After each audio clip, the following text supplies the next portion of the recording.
All right, welcome everybody to Satsang, November 20th, 2025. Beautiful afternoon. And some of the country is entering into winter, and some of us are still in the sun. So that's what's going on. Um, I had a really good time this week. I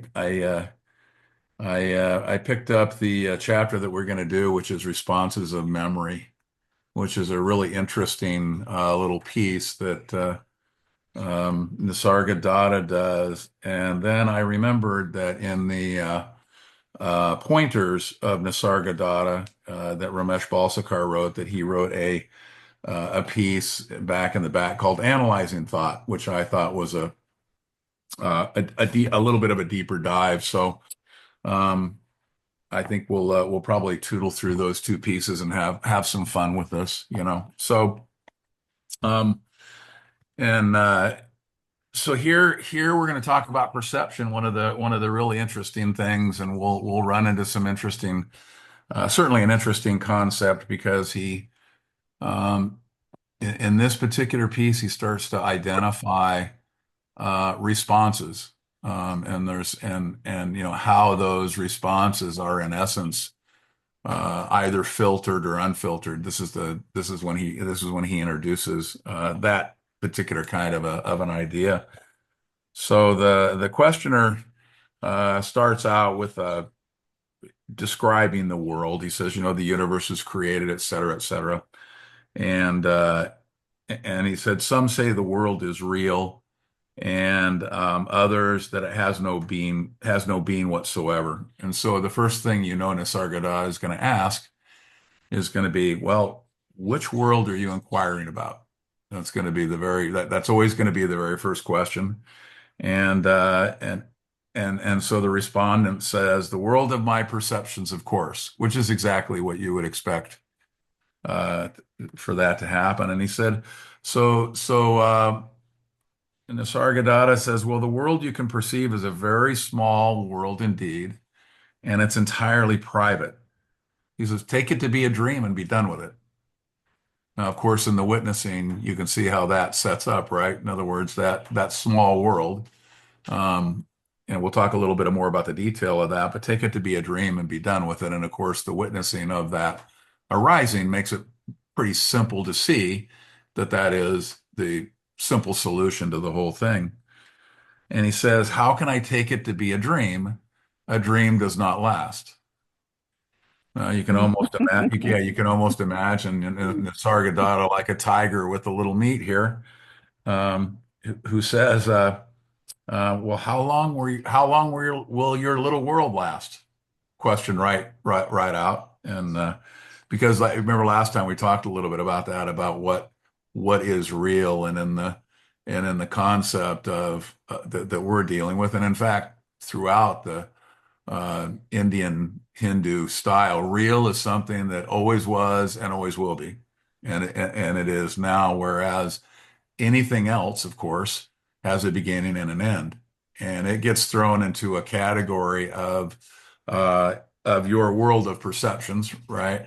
But it doesn't matter how long it lives for. If it begins and it ends, it's in that category, and it's treated that way.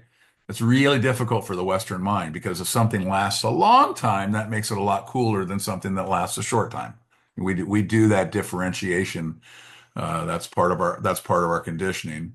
In the Indian point of view, or the Eastern point of view, it either has a beginning or an end, or it doesn't, and those are the two categories, and it's treated that way. And so he goes on to say, he says, after all, he says, my little world is but a part of the total. And again, the Sargadatta comes back. He says, is not the idea of a total world a part of your personal world? Which is to say, didn't you make that up? In other words, he said, and he goes on to say, he said, the universe didn't come to tell you that you are a part of it, and there's a bigger piece of totality. Nobody sent a messenger in to tell you that. Um, and it says, it is you that have invented a totality to contain you as a part. Okay. In fact, all you know is your own little private world. I think I added little, all you know is your own private world, little editorial there. However, well, you have furnished it with your imaginations and expectations. Now, when you hear me, I use the term a lot, story. And there's a reason I use that. I use that because if you think about how you deal with story when um, when you were small, a story was a moving piece of life for you. That's what it was. I always find the idea, this whole idea of conceptual and conceptualization and concepts to be a bit more rigid. It kind of has a beginning and an end, and it's a non-moving piece a lot of times. I know, for instance, when I read philosophical pieces versus a story, the story gets more life breathed into it. It has that. So the one thing I want to just point out is that when he starts to say, you furnished it with your imaginations and expectations. So the idea that your little part of the world is part of a total, that's a story, right? And it lives for you as a story. It has life. It has vibrancy and tangibility. That's how it lives internally. So you've made that up, right? And he goes on to say, the questioner says, well, certainly perception is not imagination. And this is really where this is interesting because this leads you into cognition. He says perception, imagination, expectation, anticipation, illusion are all based on memory, right? So that's where memory comes into play. He said, um, there are hardly any borderlines between them. They just merge into each other. All are responses of memory, right? So think about what cognition is when we think of cognizing something, right? What happens is when you're a small child, before you start to eat, to recognize separation, before you're taught that separation is, um, there in essence there isn't a cognition of that separation, right? That's not in there. There might be a sense of it, right? But there's no recognition. Well, then comes a moment where it's seen, it's taught to you, right? So now it's in there, right? It's so in other words, it gets processed that way. Cognition is the process of extracting some pieces from perception, cobbling them together, right? And coming up with something that you can recognize again. Is that not when we stop talking about ourselves in the third person because our mom, our dad, or whatever are saying, no, it's I do this, not Johnny does this or Susie does this. It's you have and because kids do that, kids talk in the third person Yeah, well, they do, and I until until and they're that's conditioned not to. well, I'm saying it's a fascinating thing because it's almost as though they live in the witness space and are saying, "Here's what, I'm Jimmy. Here's what Jimmy does." Right. Now, I've never heard anybody really discuss that at length, but when you brought that up, I had to chuckle because that's always been raising children. And when they did that, I was always like, okay, well, that's kind of cool. I mean, they, I broke up my career and got on a flight and went to India to learn that was something going on. And evidently I was already doing it at the age of 1.5 or whatever it was. And I'm thinking to myself, wow, the second investment was a lot bigger than the first one. The first one just, it was naturally there. So I've always Yeah. tied those two things. I've always tied those two things together. So that's a beautiful piece. So you learn how to do that extraction, right? And so I go to a party and there's Tanner, right? Now out of that party, I know Tanner, I recognize Tanner. I've got somewhere, I've cognized him before. So what I do is I extract him and say, "Hey, how are you?" Now there's 100,000 other things going on in that room where I have recognized and cognized Tanner and am able to greet him, right? So the extraction and that cognition is of Tanner and the pieces that go with him for me to go, "Hey, what's up? How's it going?" Right. So that's an active cognition. Um, and then remember that we talk about recognition. And remember that there are two pieces to this, right? The first is the way we always deal with it. It's recognition, which is if I've seen it once, I can see it again. In other words, I saw that, I now see it again. But I don't know if you've ever noticed, like I remember I went to this school in Provo, Utah when I was in kindergarten. It was this big brick building that was built in the late 1800s, right? And I'm 5 years old, obviously. Now, I thought for sure that that was the largest building that I had ever encountered, right? And so in my lifetime memory, that building was the largest thing that was a large build, big stone thing that was built in the late eight. That was my impression of that, right? Well, what happens is it happens that I went to college in that same town where my father went to college, and I go back to visit this thing, and I walk up and I take a look at it, and I go, well, what did they do with the big one? Because this is just a small little elementary school, right? It does happen to be stone, and it was built in the late 1800s, but this is nothing that you're gonna really get excited about. Well, because of the gap, right? I didn't do a set of recognitions. Recognition is seeing it again, but it's also doing the adjustment so that it fits into the now, and then it's reloaded in your head, right? As an extraction that replaces the old extraction. It's like copying over on your computer.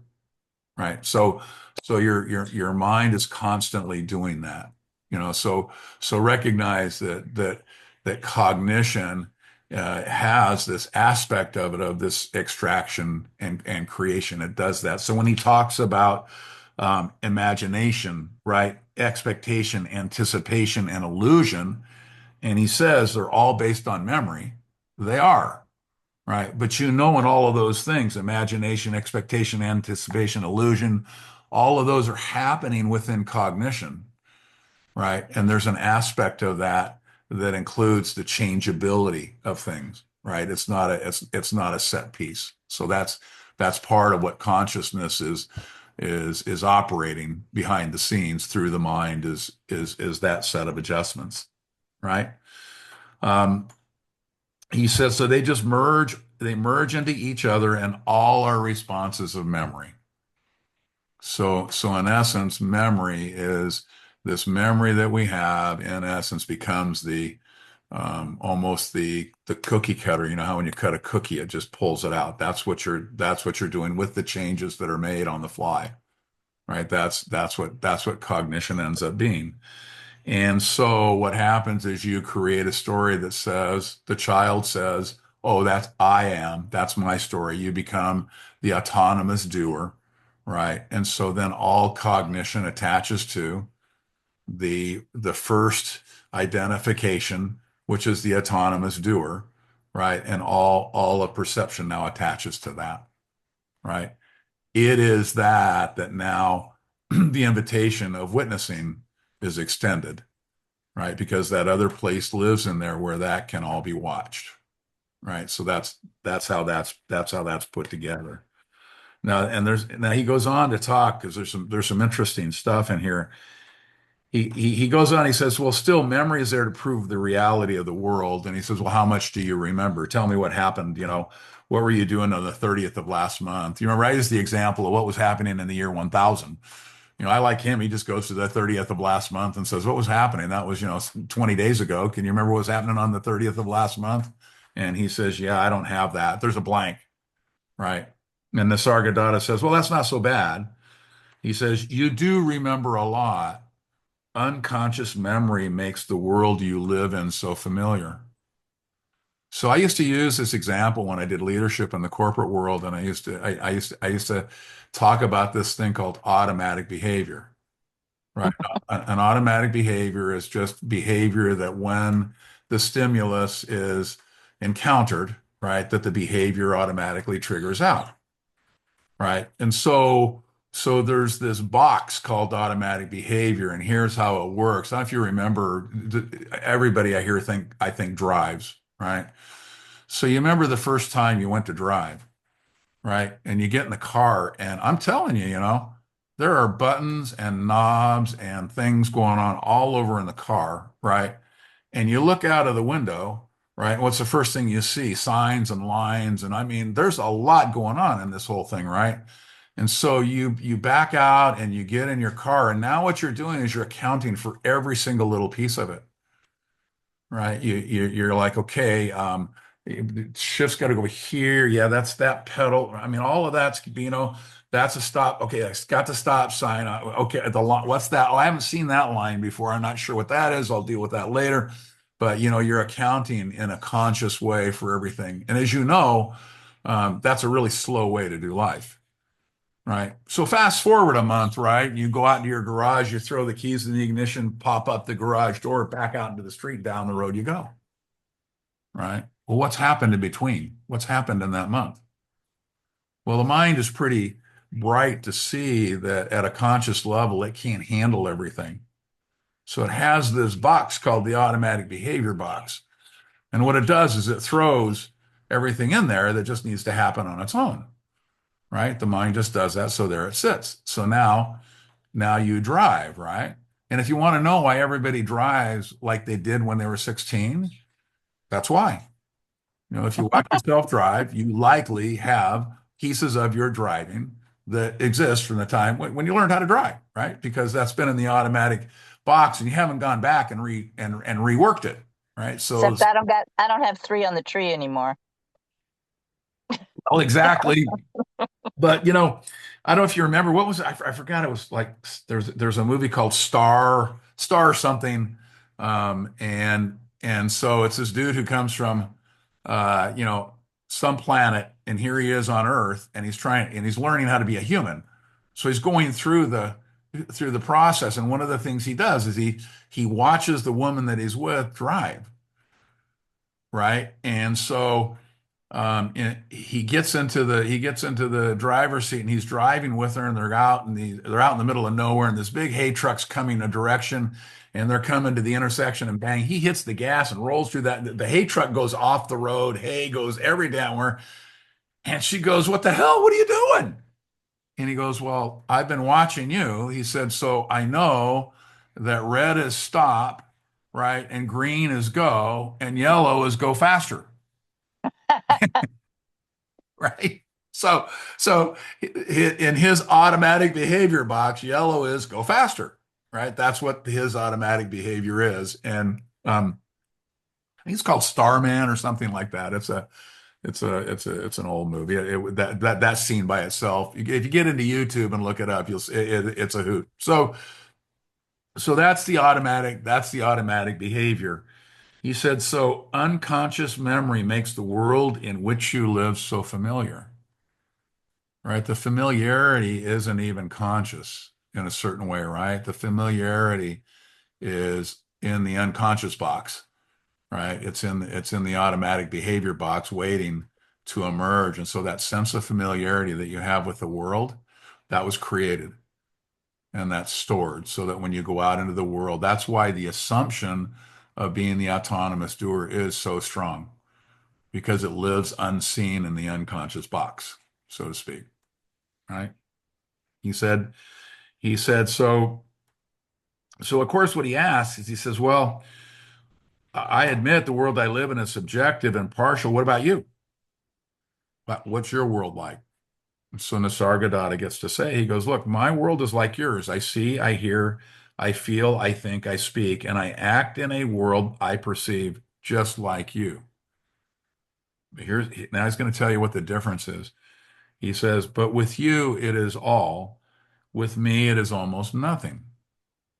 Right? Why? He's going back to that concept where you're part of the total, right? So when you're part of the total, right, you're going to get an entirely different outcome than if you see all that is the world and the world is within you, right?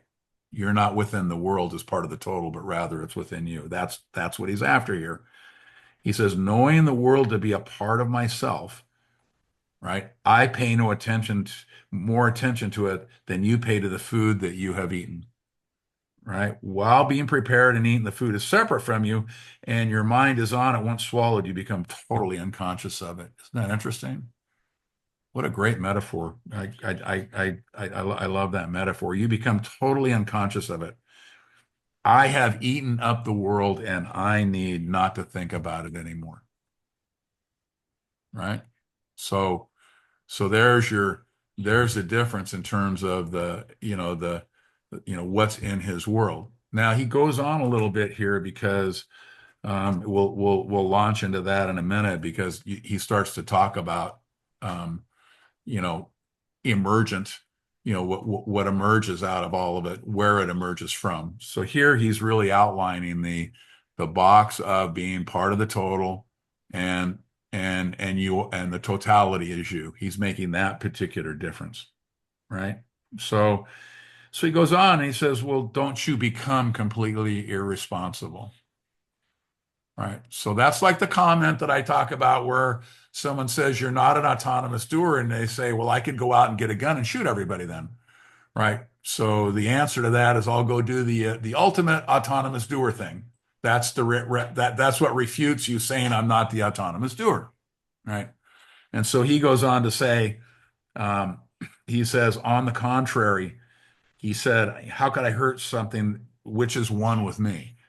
He says, just as the body sets itself right unconsciously, so am I ceaselessly active in setting the world right.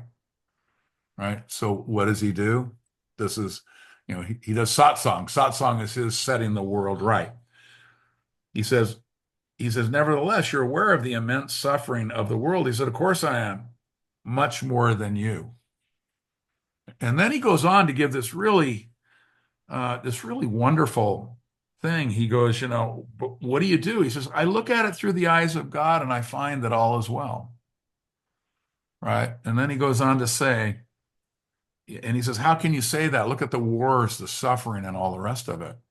Right. Well, here he goes. He goes, all those sufferings are man-made. This is Mhm. really an interesting piece, by the way. It's very philosophical. And it is within man's power to put an end to them. God helps by facing man with the results of his action and demanding that the balance should be restored. Karma is the law that works for righteousness. It is the healing hand of God. Right. So one of the more interesting um, pieces. Now you have to remember when he talks about karma, his idea is that in essence there is no ego doer, right? That's all happening. So when he talks about karma, he's talking about it in certainly a different way. Because most people, when they talk about karma, the only thing they're talking about is what is going to happen to them.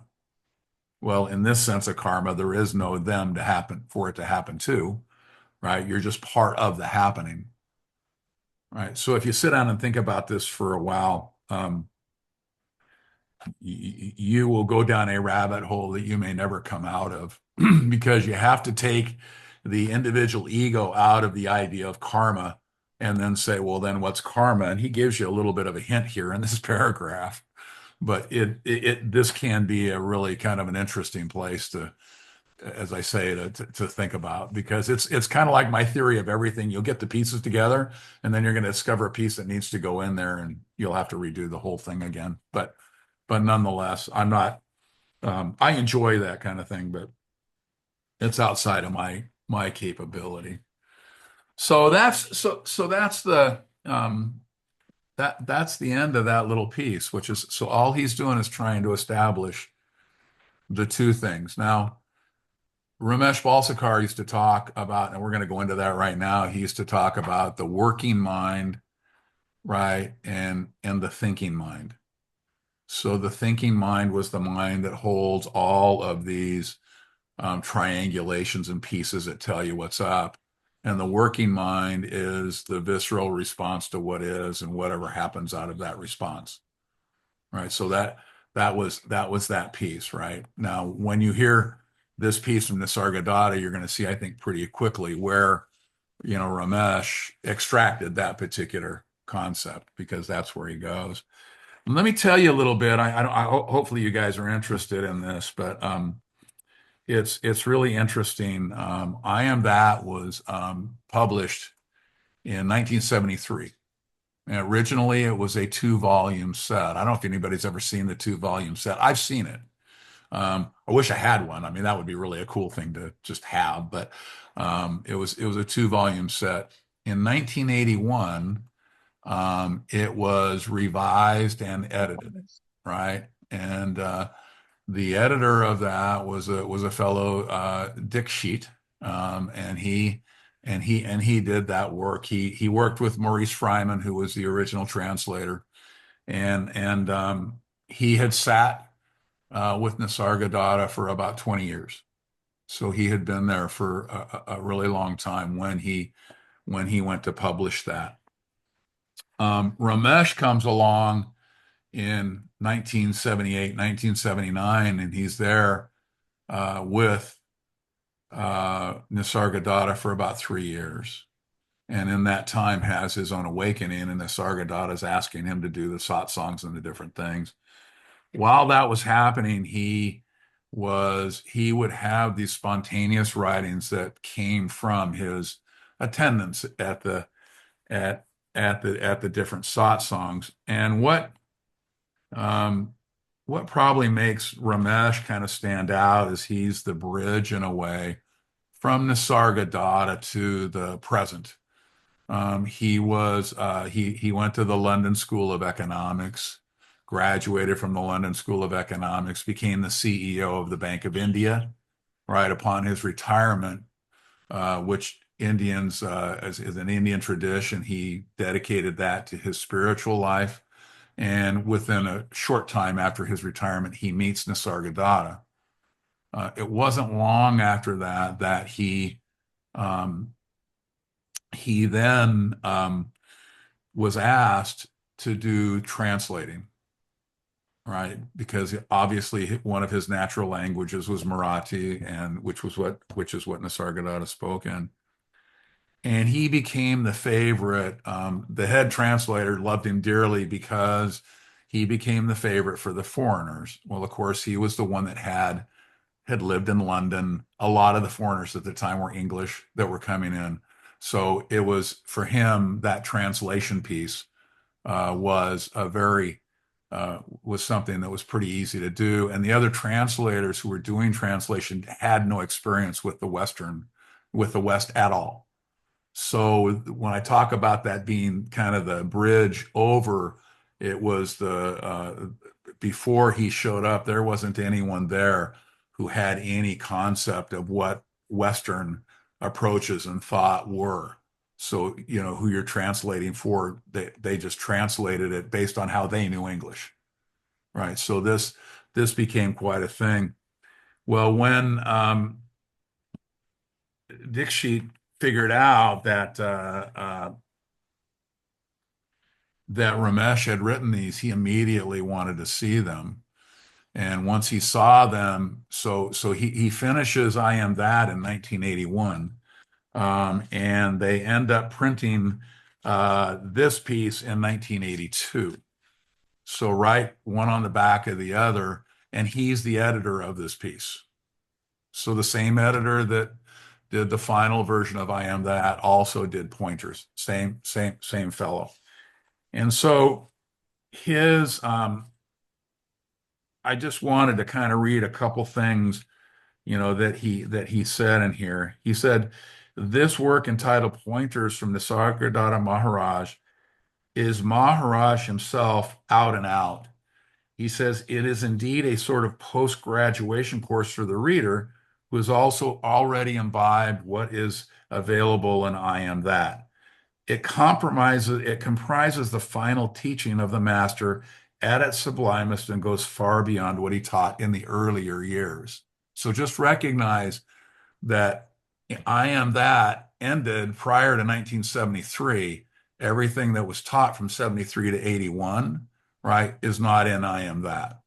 So anything that Nisargadatta graduated into, so to speak, in terms of how he was doing things, right, that became what he did in his later years. And I know I'm going to great lengths to explain this, but the reason it becomes important is you're going to hear things in here and you're going to go, oh, because you're going to say, well, and I Am That, he wasn't doing that, but now he is. And so But in that original translation of I Am That, there's a lot of differences because it was translated wrong that's correct. in a lot of ways. And so the original I Am That was not really what the message was being trying what Nisargadatta was trying to, you know, to Well, and I say. think what happened was originally Fryman did the translation, then he'd go back to Maharaj to get his okay, and then the translation was between the translators that were there at the time, right? Right. So you can see that that gap created that differential that you're speaking of. A real editor comes along who sat with him for 20 years, who also has an exposure to the West. And so you're translating into an English format, and all of a sudden that stuff starts to get cleaned up because now he can go to a Ramesh or whoever and say, "Hey, here's how I'm seeing it," and then they can go back to Nisargadatta and actually walk through it, right? Get his okay based on how they worked with it. So Exactly. that later work did indeed exactly happen as you say, right? Yeah. So that's why I wanted you to understand when I tell people that this is that if you're going to do I am that that the pointers are really a great piece. It's for a variety of reasons. One, um, they're writings that are viewing. In other words, it's a view of, and you can read the beginning pieces. It's beautifully done, but it's from a little bit of a different point. Here Fryman had gone in and what he had done is a bunch of recordings of satsangs, and then he translated the recordings. Here you have Ramesh looking at how Nisargadatta is trying to deliver something and saying, well, how does that land? So that's what makes this book really, really special. I don't know of anything else. As you know, there isn't that much writing around Nisargadatta. There's I Am That and this piece, and there's really not a lot more. Gene Dunn did a really, really good book at of the satsangs that Nisargadatta did in the very last 3 years of his life. That's right. It's a very, very nice little And thin book, but that's it's one of the other pieces. So what I mean, very powerful. if you get together the whole thing, right? That's one of the pieces. This is one of the pieces. I am that's Yeah. one of the pieces. But that's it. I mean, I Yeah. don't know if there's any more than that, but certainly those are the three pieces I know about, right? So that's the entirety of that's all you're going to know about Nisargadatta is what's available in those three pieces. Yeah. And that's so there you go. So so analyzing thought, chapter 37. So the reason I explained that to you is the first thing that Ramesh says here is he says Maharaj wants visitors to ask questions, but he insists that they should not be at the level of the body-mind identification. Right? Well, you can see that's a detour from a lot of what we've been seeing in I Am That, because in I Am That, clearly the questions are coming from that body mind identification space, and he's responding to those. So in his later years, he said, okay, we've grown up now, so we're not going to be talking about that anymore, right? We're not, if you need to know about that, go figure that one out. There's a lot of people to talk to about that, but now we're going to talk about the advanced concepts, right? So here he said at one session, Maharaj invited questions as usual, and a visitor asked a question, which immediately brought a warm answering smile from him, signifying that the question was well taken and appropriate. So they knew if Nisargadatta smiled, that the question was in the category he was asking them to bring. And he says, Maharaj, the visitor said, has often said that anyone wanting to be awakened must eschew. How do you say that? Eschew, eschew. I've heard it said a lot of different ways, but anyway, eschew thought or reject thought. And yet, all thought cannot surely mean conceptualizing, which one supposes is what is to be avoided. So now you see they're dividing thought up. Remember, I talked to you about the working mind and the thinking mind. They're dividing it up. So this is one of the first places where you're going to see that this memory piece that he's talking about is now going to stand side by side with something else that doesn't live in that memory category, as it were. Right? That's what he's introducing here. He says, for instance, Maharaj's answers to question are generally so appropriate and yet so spontaneous that it might seem that there is no thought behind them, right? Yet some thought must surely be the basis of these answers. Great question, right? I mean, the questioner is like going, wait a minute. I thought everything that emerged had to be thought based, right? And so that's the question here. Maharaj said there is indeed a great difference between thoughts and thoughts. He said, but I love that. Yeah, why is the grass green? Because it's green. Thoughts which form daydreaming or thoughts of regret about the events past or thoughts of fear, worry, and anticipation regarding the future are surely very much different from thoughts which spring up spontaneously from the depth of one's psyche. What one might call thoughts that do not need any argument and interpretation by the mind. Yeah. Right. So the filter that passes through that creates the thinking mind, right? That filter actually is avoided in these direct thoughts, if you want to call that. He says the former are to be ignored and avoided, and the latter are incapable of being ignored, right? Because they are essentially spontaneous, immediate, and non-conceptual, right? He then continued.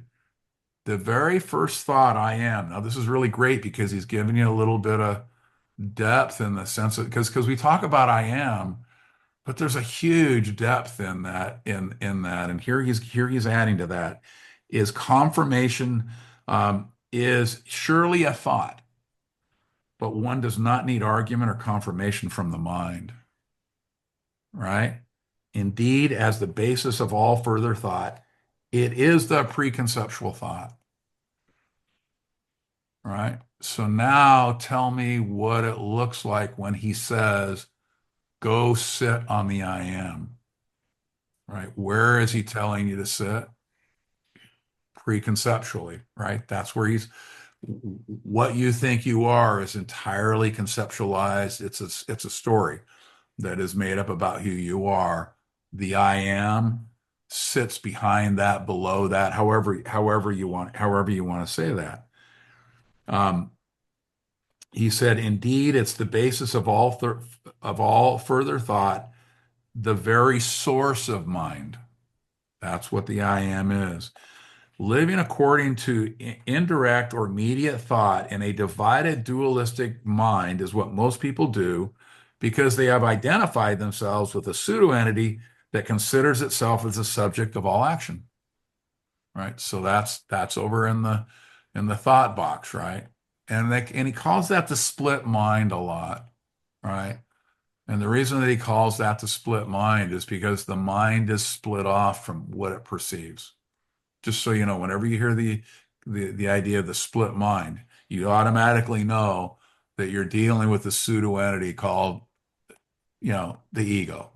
The Alan Tanner, Michael Ron, and Dianes of the world are that, right? So that's the split mind created that, right? And now he's talking about, he said, but direct or absolute thought is the process by which the absolute non-manifest manifests itself, right? Such thought is spontaneous, instantaneous, and therefore without the element of duration. No duration in this, right? Right? Because in the thought box, in the cognition box, what's it take to cognize? Remember, we talked about that. You got to gather everything from the past, apply it to the present, make your adjustments, and maybe even project it into the future. Because Tanner wasn't looking so good at that party, so God knows what he's going to look like next year, right? Yeah, already got that in there. So all of that is in that panorama of past. The present is entirely covered by the past and the future, right? In that concept, the spontaneous thought, instantaneous thought, where that blows through that. Wherever there is duration, the thought must necessarily be an afterthought, right? Interpreted Mhm. phenomenally and dualistically. Has to be. That's what that is. That's what the witnessing is about, right? No spontaneous, non-dual intuitive thought can arise unless the storm of conceptual thinking has subsided and the mind rests in a fasting state. And such thought obviously cannot know bondage. Instantaneous, pure thought results in pure action without a tinge of bondage because no entity is involved. Right. So that's where he's dealing with that piece. Now think about this because this will kind of give you think of the experience of witnessing. So something happens in your life, right? And baby, you are attached to that, right? Pick something, but it's immediate, right? You are now attached. You're identified with that, right? Think about the feeling when moving into the witnessing about that very same arising, right? You can feel the dissolution, right? It happens, and the dissolution isn't happening to the thought or to what it is you think's on the outside. The dissolution is happening in your world, so inside yourself, right? That dissolution is what he's talking about when he talks about the mind rests in a fasting state, right? The fasting state, because the mind is no longer being catered to. It's no longer being locked in. It's no longer identified with, right? Think about what you do when you're identified with something. I don't know about you guys. I call it grinding, right? I do grinding. I would run into a problem in business, and I would literally grind on it for hours and hours and hours over and over and over and over again. It never left me, right? Step into the witness, right? The dissolving happens, right? That dissolution happens. So here's this just to give everybody just a fun twist on it. So that's the end of what Ramesh had to say. Okay, so now he says, Maharaj concluded his reply by saying that most religions were originally based on direct, pure thoughts. Right? In the course of time, they degenerated into concepts. Isn't that great? Concepts are now degeneration. And on those concepts has been erected gradually an enormous amorphous structure made enchanting enough to attract and mislead millions of people. I know it's just a great paragraph, probably not meaningful in some ways, but funny as hell. Yeah. So I just want you to stop. I don't know if there's any questions on this at all, but when I have issues with like 75% of this, but I won't. okay, cool, cool. Well, I mean, they're just like little things. Like when he says that what one might call thoughts that do not need any argument and interpretation by the mind. Mhm. Um, this is the argument that one can't get away from interpretation. I mean, that's just basic postmodernism. The Well, I interpretation. know that. Yeah. Yeah. So that's where I think you step across the gap of intellect, right? Because think about the sense of being lived versus the sense of living, right? That also encapsulates that same thing. Hmm. So when he speaks, I think here's how I would say it is that he looks at the experience and speaks to that from the experience. In other words, whatever that arising is, he speaks to it from that place. Then when you go back and you do an analytic on that, right, the interpretation is sure to be there, right? His experience is that it's not there. That's how he is going to lay it out. So, and that's the piece that you and I go back and forth on whether Yeah, there's and see, I would say that he's blind. He doesn't understand exactly. postmodernism, Yeah. you And know. I would say that the intellects can't let go, so they basically apply it to what's happening. They can't imagine a happening without the intellects holding the hand of what's happening. Yeah, Right. and So and so we're at odds with that because I oh yeah, we're always going to have that because the essence of awakening is in the awakening living one itself, and that clearly has it. the interpretation is lived as well. Well, I get that that's what you would say, right? And I would say that the interpretation is painted on afterwards by those who don't live in an awakened state. So Yeah. that's how I would, because most of the writing I see are written by folks that, And I would say that someone who would say that doesn't understand postmodernism. well, that could be. I'm not claiming to understand postmodernism, but what I am saying is that in the experience of the actual arising, which God knows you can't sort that out in the Well, I actual. can experience it in the way of painting afterward. And I Mhm. think that's an illusion if you go deeper. I get it.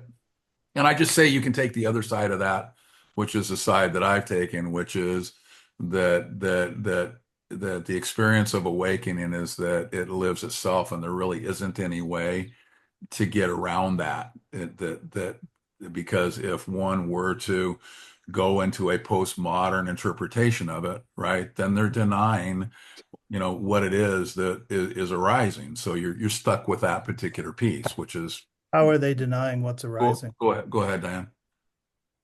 I guess I look at it this way, the way that Ramana Maharshi talked about walking into an alley and having fear because there's a snake there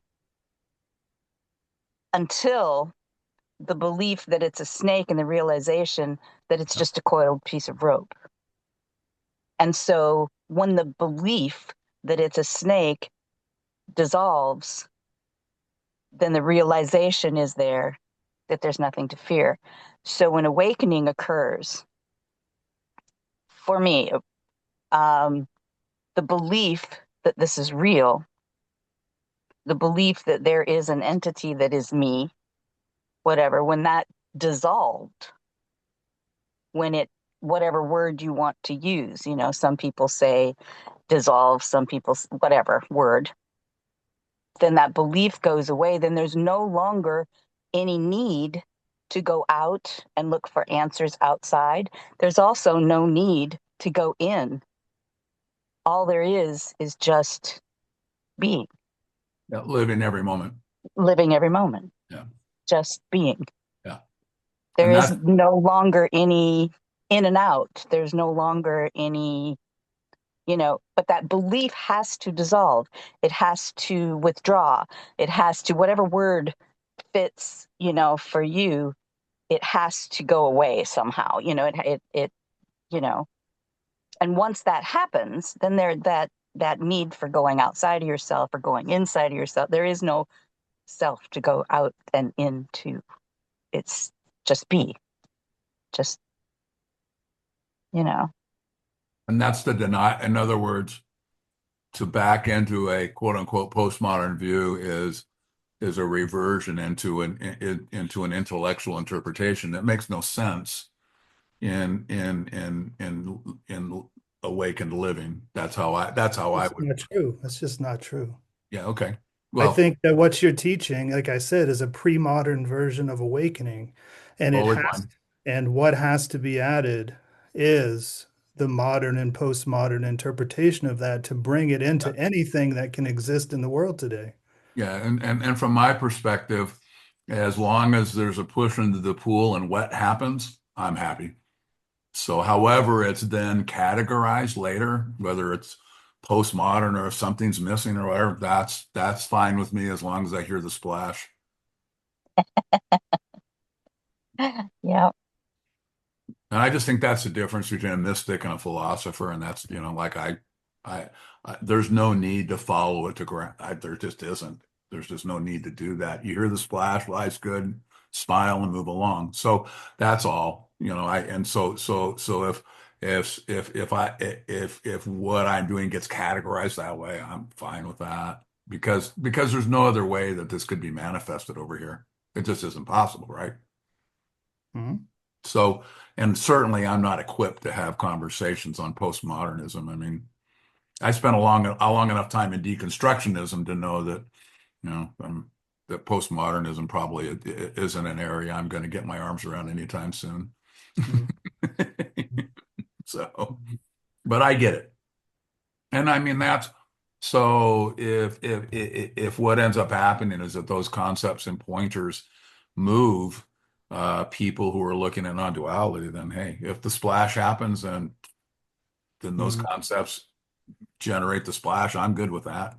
Yeah, I'm makes sense. not. Yeah, I have no issue whatsoever with that. Mhm. Yeah. I mean, the Dalai Lama said there's many roads to the same Yeah. destination. Yeah. I will say this. So, I think you're only in 40% disagreement, not 75, but Yeah, no, I use too big of a number. don't be so serious. Yeah. Uh, I I put a PDF of pointers in the chat if anybody wants it. oh, yeah, cool. There's one out on the site too. Mhm. And you can always ask me. I have the same, yeah. So I'm like that. I'm like, if you want the PDF, I've got that for you. Obviously I have you know, I finally got I don't know who I gave my I Am That book, but I have a new one now, so I'm pretty happy about it. You can see I'm old fashioned, ruler, Mhm. yellow, no, but that's the way I I don't like know to. how many of those Gene Dunn books I bought. The first one was given to me by Esther, Yeah. and then I gave that one to my son, and then I bought another one, and then I lost that one somewhere, so I've just got another one. It's just like, I love that book because it's tiny, but Yeah. man, powerful. All the Gene Dunn stuff is amazing. It's wonderful stuff. And from La Jolla, lived just miles away. I had no idea. I'm like you know, I'm I'm a little late to some parties sometimes. I think I got to see a lot of amazing people in the run, but like I could like Francis Lucille's in Temecula, so I could just drive over. That was things like that were nice. But and I got to see Robert Adams before he passed down in Sedona, stuff like that. Um, but then I completely missed other like things that were right there on my doorstep. I'm like, oh yeah, there you go. So it's always like I that. think Ramesh made a statement to Esther one time that one of his regrets, if he could call it that, whatever, was that he never went to see Ramana. Yes, You know? yes. Can you imagine that? Yeah, Yeah. Well, and I was first introduced to the whole idea of Advaita through a fellow that had been with Papaji. Well, yeah, Papaji was like, I was in India when he was there, right? I could see the suitcases coming in with Papaji written on them. They were on their way to yeah. Luck. Did I go to Luck now? No, we didn't do that. So yeah, that kind of thing. Yeah, that would have been something. Ramesh always said that Ramana was the perfect saint. Yeah. He said some people are actually built to be a saint. He said I know it's a personality commentary, but this one was the perfect saint. And I always quite enjoy that.